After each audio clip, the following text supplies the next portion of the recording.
What's up, y'all? No, you're not doing that. You're not doing that. Okay, then what would you say? I don't know. Hey, everybody. YouTube, what's good? What's up, y'all? I'm Aaron Cross. What's up, y'all? I'm Aaron Cross. What is wrong with you?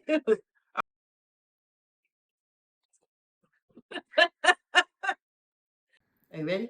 Dante, what are you doing?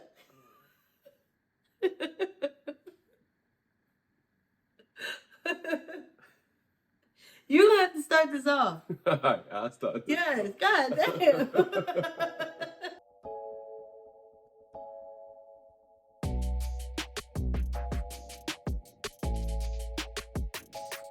What's going on, y'all? I'm Dante Cross. I'm Aaron Cross. You said we're the Cross family. And we are the Cross family. We are the Cross family. -1. Yeah, son is in daycare right now because we are sick. Tim, would you like to explain how we got COVID-19? You already have your assumptions, which is why you want me to explain it. You gave me COVID, and I did not give you COVID. Bro, If anybody gave anybody I have COVID, it's funny you. nose and I'm tired. You got like your stuff is like ICU worthy. Oh, okay, so this is what happened. We went home for Christmas, and I'd say like what, maybe 2 days, 2 or 3 days into being there, Squirt got sick. Yeah, about that. Well, he was licking stuff on the plane, too. Remember? No. What was he licking on the plane? Remember, I told you he licked the seat. What? He did. He licked the plane seat, and I wiped everything down. I wiped the handrails down, the table down. You painting us in a bad I light did. right now. You talking about a man licking plane seat, and you let him do it? I hate when people say that. It was like, oh, you let him do that. Who lets a child lick a plane seat? It's not that I let him do it. It's that he did it so quickly and I abruptly moved him. Okay. If you act like he wasn't sitting right next to you. I ain't see it. You let him do it. I did not see that. You didn't see it because you were I did not see that. The freaking TV. I don't watch anything on planes because I watch my child. Long story short, we get back home from DC. We get back to LA, and his sister calls and says that she tested positive for COVID and that we should get tested too. This is not how we wanted to start the new year, but obviously we're just thankful that Squirt didn't get COVID. He's perfectly fine. Whatever germs he got from licking that seat plane have subsided. They subsided within like the first 3 days. So I told you that he did. You had my man licking. I didn't have him licking a plane seat, but he did lick the plane seat. I'm just telling you what he did. What's the next topic? So most of you may know that we did have a YouTube channel together, like what's about a year ago? A year ago was the last time we made a video. But it was like, I swear, after you have a baby, things just get crazy, okay? So we made a video at 6 months when we took Dante Ali, who's our son, we took Dante Ali to Costa Rica. And that was our last family vlog that we did. So we just want to get back on the ball with making more content, with just a little bit more like a niche down set of topics about our lives and just where we're at now. Mm-hmm. So this is the list of the 4 things that have stretched us the most in 2023.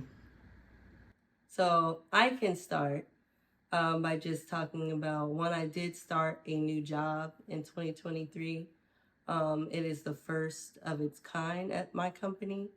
So I am pretty much not reinventing the wheel, but literally inventing the wheel in this role because they've just not had anything like it. So it has been a struggle for me, but the blessing has been that it's a work from home position. I had been praying and praying and praying that God would bless me with the opportunity to be able to work from home, because in my previous position, I had to be at work super early, And though I would get off at a decent time, it's still that morning time. I love spending the mornings with my son. Like, that is the highlight of my day a lot of the time. It's just him coming in and I getting to snuggle with him.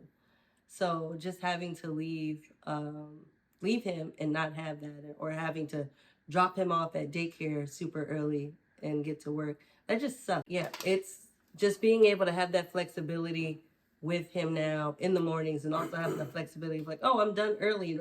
I can go and get him, and we're gonna go to the beach, or we're gonna go get some ice cream. Like, I love having that flexibility. Also, when he's sick, it's not me having to take sick leave to then go home, get him, and then bring, you know what I mean? It's such a stress reliever to have the flexibility to take care of my son more.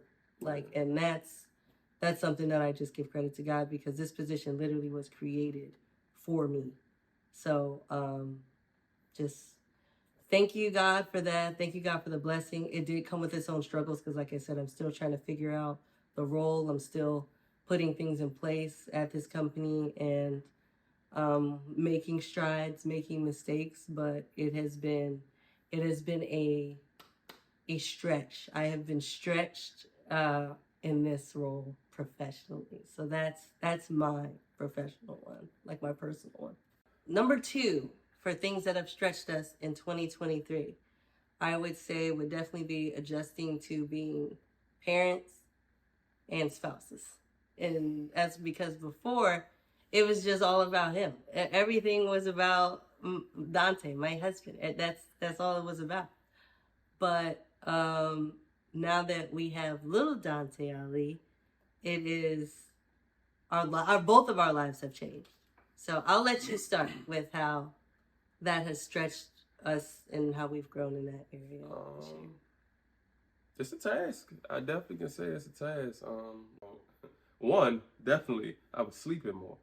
So that helped out. Yeah. And it's just like he's always on the go, always into this, always into that. Me chasing after him, whether it's around the living room or literally down the street trying to catch him before he run in the street. Mm-hmm. And it's exhausting, but I also have to realize that I have to take time out for you as well. See how your day is going. See if you need anything. And just be able to cater to your needs and uplift you and everything. And that's definitely something that I will do a better job of in 2014, because I know 2014. I mean, in 2024. See, this youngin, he got my mind. 2024, I'll definitely do a better job at that, because right now I suck at it, and I definitely can use improvement. Being a parent is a lot. I mean, it's cool when you seeing other people do it from afar, you know what I'm saying? And just, of course, they, especially like social media, they post, you know, the highs, but it's very rare that you see the lows, the sleep deprivation, you know what I'm saying, the breaking of toys, the taking us back to that happened on your watch. I wasn't. I was not going to even mention that. First of all, it's still things happen. Okay, things happen with toddlers. Yeah. Either way, it's an adjustment. It is an adjustment, and like for me, because he literally shared my body for 10 months, it is a wild experience to have him outside your body, but still needing your body for things. Like that was a lot on me. I breastfed for 6 months.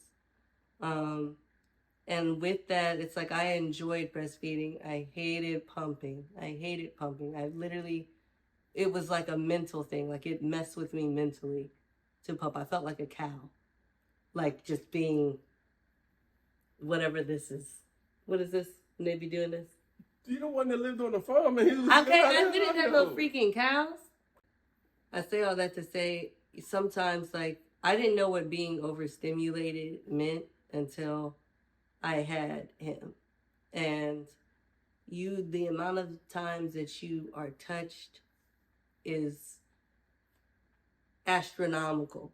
It's more than I have been touched in my entire life by these little hands that just always need hugs and kisses. And I love the hugs and the kisses, but sometimes it could be overwhelming when you're like, I just want to take a shower. I just need to take a nap because I have not slept at all. So it can get overwhelming. And then not only am I adjusting to becoming a mom for the first time, but I am also having to consider Dante and my husband and being there for him. And it was very difficult. It still is difficult. Like, to be honest with you, it's still difficult to manage the two feelings. And that's something that I work through and I'm trying to work through and be better at as well. But it's like, it's hard. It is definitely hard. You have this whole thing with postpartum. You deal with postpartum depression, postpartum anxiety, all types of things. And it's a lot for your mental load. And then you're taking on the load of like, am I disappointing my husband because I'm not there for him? And all? I know he sees that I'm like giving my all and I'm a good mom. You know what I mean? So it's like I feel like I'm excelling in one thing and I'm failing in another thing. So that's like a constant battle that I fight in my head. But I will say communication has been our like friend through this, because even though like we have had our like butting heads for sure, but I feel like we've been able to talk and communicate our way and navigate our way through these issues. I say all that to say is like when you become a parent and you're in a relationship with somebody, sometimes you do feel like you are. At least I'll say this for me, because I feel like in the beginning, because he was breastfeeding and everything, he like needed me. You know what I mean? He wanted his mama because I am his food source. You know, and that could be very overwhelming because you're like, oh my god, it's all on me, and like you kind of resent your partner because he can't do what you do. You know what I mean? He just can't. It's not how he was designed. So it's like it just sucks sometimes because it's like, why are you freaking sleeping? In that moment you feel all of these things of like resentment, and you feel like you're doing all of the workload and all of the things, all of the invisible labor, and then he feels like unseen because he's like, well, I'm doing, you know what I mean, getting all of these things done around the house, and I'm making sure the trash is taken out, dishes are done, and yada yada yada. But I think communication is going to be the key, because if in your mind you're like, I do everything around here, then in his mind he's like, I do everything around here. Nobody does everything around nowhere. You know what I mean? There's always something that somebody else is doing. So I think you have to give credit where credit is due. And if you are the one doing everything around the house, doing everything for the child, and working, I just, hats off to you. And I'm sorry that you're in that situation. Yeah, you're in the wrong situation. You're in the wrong situation. That is not how it should be. So yeah, I mean, as it pertains to just adjusting to being parents and spouses, I think you just have to be intentional with your spouse. For me, it is, dates are like a love language for me. I feel like all of the love languages are for me, because except physical touch, that's not a love language for me. That's a love language for you though. You like physical touch. I know what physical touch Yeah. is. But like for me, that's not a love language for me. For me, it is gifts, acts of service, dates. Is food one? Oh my God, food is the number one. If you have to just continue to date each other when you're married, and all the more once you have a child, you have to be intentional about keeping those commitments to each other. Okay, so this one is a twofold. So this is 3 and 4, which is us purchasing our first investment property in Accokeek, Maryland, as well as just the financial strain that we have been put through since then. Okay, it is a beautiful home. I will link it in the comments so that you can look it up yourself. So this is just something that we are in the long game with right now. Got to be. We're in the long game with. When we purchased the home, We bought it at a 4.25 interest rate. We partnered with my brother and his family, and we flipped it within 2 months. And literally within that 2 months, it went from 4.25 interest rate to an 8% interest rate. So anybody that is looking to buy now would have to purchase at that 8%. And that knocks so many qualified buyers out. It absolutely disqualifies them because now the payment is astronomically higher than it would have been if they would have bought at the 4.25. So that just sucks, and it's definitely a stretch. Like, to say the least, that's a stretch for us. So we have felt the pain, the financial just strains this year on our accounts. And I'm just being real. Like, we didn't do Christmas this year for a multitude of reasons. One, Bethlehem's being bombed, so like, why would we celebrate Christmas this year? And then two, we don't have it. We do not have the money to be spending on what? Like, why exactly are we buying each other gifts on Christmas anyway? It's not our birthday. So, I mean, technically, it's not Jesus's either. But I mean, we're still here. You know what I mean? Our bills are still getting paid. God is still good. Yeah, And for sure. You know what I mean? It's like we're still blessed at the end of the day. We can't worry about it. Yeah, there are people in far graver situations. It's like I can't even begin to complain about it. We're gonna pray on it. We can't pray on it and worry about it. Yeah. We don't have to do one or the other. Yep, exactly. But they say faith and fear can't occupy the same space. There you go. Look at you. That's the Andrina Dorsey original, baby. So that was it. That was our 1, 2, 3, and 4 of the things that have stretched us the most in 2023.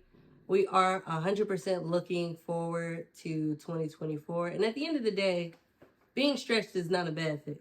Okay, it's a good thing. Being stretched means that you're growing. So we're going to continue to grow in 2024. And I doubt that that's going to come without being stretched in this year as well. Oh, for sure. You know what I mean? Our trials, our tribulations, and everything. Yeah. We'll just keep pushing forward. Keep pushing forward. You know, we're going to sell this house. For sure. We're going to go on some trips. Back to Costa Rica. Okay. Together. No kids. One of the things I would like to do in 2024 is make some videos with us, like traveling up and down the Cali coast. Because we've not done that yet. We've gone to San Diego.